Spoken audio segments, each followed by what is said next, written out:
D'accord, très bien. Alors, nous allons regarder premièrement notre agenda. Nous allons voir, on a beaucoup de choses à faire aujourd'hui. On va commencer avec la compréhension orale.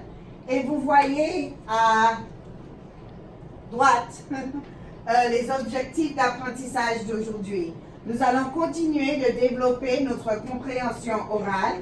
Nous allons discuter le rôle des arts dans la société et nous allons continuer de vous encourager à participer. C'est très important pour être prêt pour les examens. Alors, la première chose que nous allons faire, nous allons regarder notre vidéo. Nous allons regarder environ 4 minutes du vidéo. N'oubliez pas d'utiliser vos lettres de Scrabble. Le Louvre. 8 siècles d'histoire mouvementée. 8 siècles de rêves de grandeur et de beauté. Mais aussi de drame et de révolution.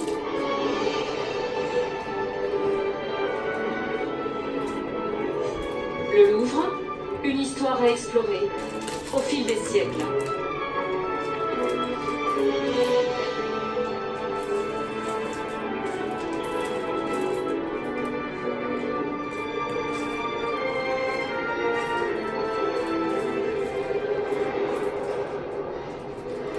Des murs puissants qui surgissent de l'ombre. Une grosse tour médiévale mise au jour lors de fouilles archéologiques. Nous voici sous la cour carrée, aux origines du Louvre, au tout début du XIIIe siècle. Effectivement, ce donjon immense se dressait à peut-être plus de 30 mètres de haut. Il dominait l'ensemble du château.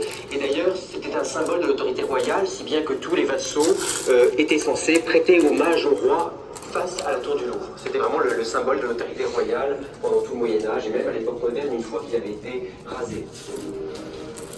Le voici, ce grand donjon du Louvre, au cœur d'une bâtisse fortifiée en bord de Seine. Une forteresse défensive pour protéger Paris contre les Anglais installés en Normandie. Le roi Philippe Auguste n'y a pas séjourné, mais il y détenait ses prisonniers de marque. Le Louvre fut donc une bastille avant l'heure, mais aussi un véritable coffre-fort. Alors, on sait peu de choses. Coffre-fort, vous avez entendu ce mot, coffre-fort. Et notamment le trésor du roi. Dans l'étage le plus inférieur se trouvaient les joyaux, le trésor composé des bijoux, si vous voulez. À l'étage intermédiaire se trouvait l'argent, les coffres de la royauté, tout simplement. Et puis encore au-dessus, il y a une chose qui nous paraît bizarre aujourd'hui, mais se trouvaient les draps précieux, les étoffes. À l'époque, c'était des choses extrêmement chères, et elles étaient conservées juste au-dessus de l'argent liquide, en quelque sorte. Au pied de la muraille extérieure, surprise. Les bâtisseurs du Louvre ont laissé leur empreinte.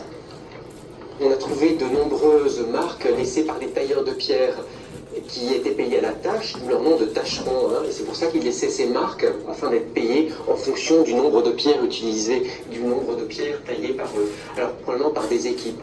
Ce qui est très frappant ici, c'est qu'on voit constamment des cœurs, certains à l'endroit, mais beaucoup aussi à l'envers. Alors c'est pas parce qu'ils les avaient gravés à l'envers, c'est parce que c'est pas la même équipe qui les avait taillés et la même qui avait posé ces pierres. Et évidemment, on se fichait un petit peu du sens où elles allaient être posées à la fin. Voilà. Donc ça fait partie d'une rationalisation du chantier qui est très importante vers ces années-là. C'est un moment où on rationalise. Vous voyez que les assises ont toutes la même hauteur.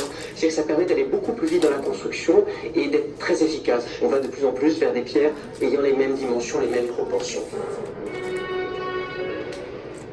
Un siècle passe. Et la forteresse massive du premier Louvre se transforme. Le roi Charles V a décidé d'en faire une belle demeure royale. Nous sommes maintenant au XIVe siècle. Alors, nous allons arrêter là aujourd'hui et nous allons continuer avec ce vidéo.